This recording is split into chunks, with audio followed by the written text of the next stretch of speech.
So, Tom, we had Paul St-Pierre Plamondon on with us earlier this afternoon. Right. We heard from Marc Tanguay as well. I want you to hear this one particular clip towards the end. Was asking about, well, what's involved in this year one budget, if you will, for Anglos, and what's your message to Anglophones? To which he said this. I think around 15% of Anglophones are in agreement with Quebec becoming a country. My job is twofold. First is to convince as many English-speaking Quebecers to join us. And second, for those who don't agree, to make sure that it's very clear that English-speaking institutions and the way we function right now will be the exact same context in independent Quebec.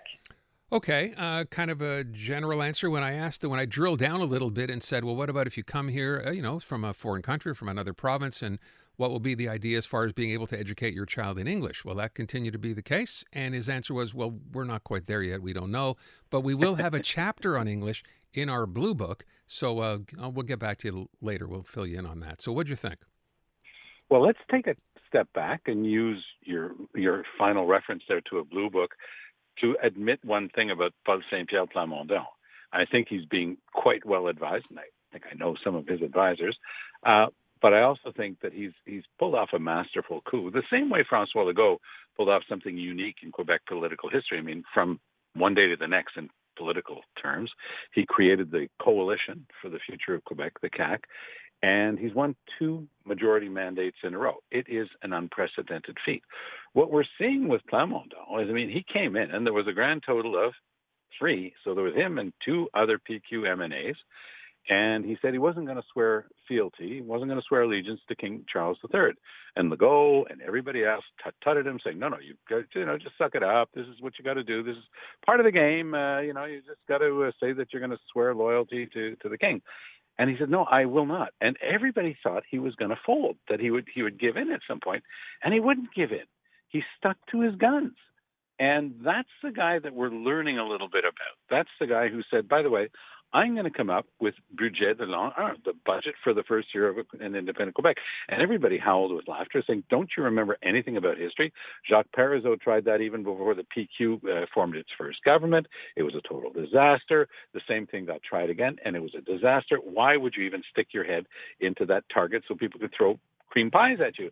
And he said, no, I'm going to do it. And what's happening, Aaron and Natasha, is that I just got off a French panel show that I've been doing for the last hour, and we spent the first 20 minutes on this, for the second day in a row.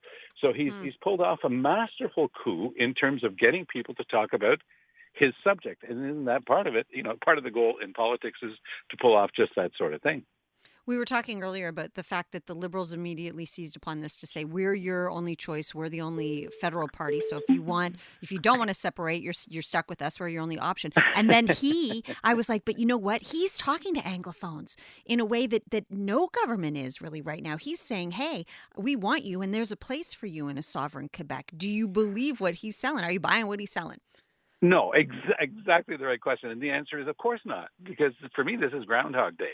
I played an active role in the 1980 referendum. Sorry for giving away my age. I was already a lawyer who owned a house in Quebec City. And and I'm not buying what they're selling. And I just said the same thing. And the good news is I don't say anything different on French TV when I've got a serious French guy, sovereignist beside me like Mathieu Bocoté on today's show. And it's like, no, we live in a G7 country that's one of the most respected places in the world. And why in heaven's name would I participate in breaking up an incredibly successful country like Canada just so you can feel better about your lifelong ambition of having an independence Quebec? You've never been able to provide me a single reason why we should put the average Quebec family through that sort of turmoil, that sort of total upheaval, so that you can get what you want. You've never made your case. And that's the thing. I'm definitely not buying what they're selling. I don't know where you got a statistic about a certain proportion of the English-speaking community that supports sovereignty. I have known 1 or 2 Anglophone sovereignists in the past 40 some odd years, but I don't think that makes up a sizable proportion of the population. He said Should have met Scott from 15%. Texas, I think, earlier on, who thinks this would be the best thing since No, sliced but I'm bread. the same. I know like three people. I know Scott from Texas Do who you? always phones in from St. Hippolyte. I think he's great. I want to give him his own show, frankly. But, I'm sure he'd love that. Listen, I want to ask a question with respect to the fact that you're, of course, very much in touch with the French community. You're doing this media stuff all day long. I had the impression when we talked to Jimeni earlier that Paul St-Pierre Plamondon is getting a bit of a rough ride on the French side, perhaps as well. Is he? no. He's been good. They've been hitting him with feathers. No. He's been getting all the attention that he wanted, and it's been a massive success. Legault is the one who's come away the big loser on this because nobody believes that he's not still in his heart of hearts a separatist, because you should have heard the lines that he gave today. Well, no, there shouldn't be a referendum because we'll lose it again. So you'd like to win, but the reason that you're against it is you're afraid to lose. Is that it? And that's the analysis people are making. So he's coming away as a closet separatist who wants to stay closeted, but everybody's trying to out him. And it's a really funny game that's being played right now. But no, I've not seen anybody give a I've been following French media for the past 48 hours, and I have not heard a single voice saying, this is pure fantasy. Well, that's not quite true. Because, of course, some of the Federalist politicians who decided to weigh in on this today, like François-Philippe Champagne and a couple of others, I mean, if they wanted to help the PQ and the sovereignty movement, they would have been giving exactly these lines. I don't think that anybody who cares about keeping Quebec in Canada would have given them the lines that they've been using, because they're trying to be very haughty and dismissive, and it's not a smart approach. Is it fair then to suggest that if this has got Francois Legault kind of basically in front of microphones again a little bit, this is a sort of an opening for somebody, the Liberals, let's say in this case, to come up the middle and actually take advantage of this, Tom? Look, I've always believed that given the right circumstances and a leader, who knew that political parties needed leaders, the Liberals have every chance of forming the next government, and I still believe that now. And what I've also found is that Mark Tangay's been really doing a good job of the past couple of issues that have come up on the whole question of the outrageous increase in tuitions for English universities, with the avowed goal. I mean, we forget that Pascal Derry has said, no, the goal of this is to hurt the English universities. We want to beat them down. We want them to have fewer people coming in. This is an avowed goal of the government. Well, the Liberals came up, their op-ed that they came out with yesterday was just sterling. I thought they deserved 5 stars in their copybook on that one. And the same thing today. I mean, just basically going at it slowly and just saying, look, first of all, this is not a battle anybody wants. And no, I mean, don't forget, this is not about whether or not it's theoretically possible to make the thing work, with a much reduced paycheck for everybody and much higher expenses and a lot more poverty. Of course, if that's your goal in life is to be poorer, yes, go ahead. But I don't think that that's the goal of too many people that I work with or talk to.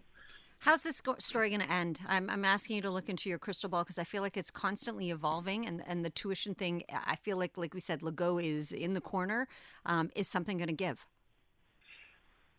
It's going to be a very tough one for Legault. I mean, Jean Chrétien's funny advice at one point, sometimes when you've painted yourself into a corner, you've just got to walk on the paint.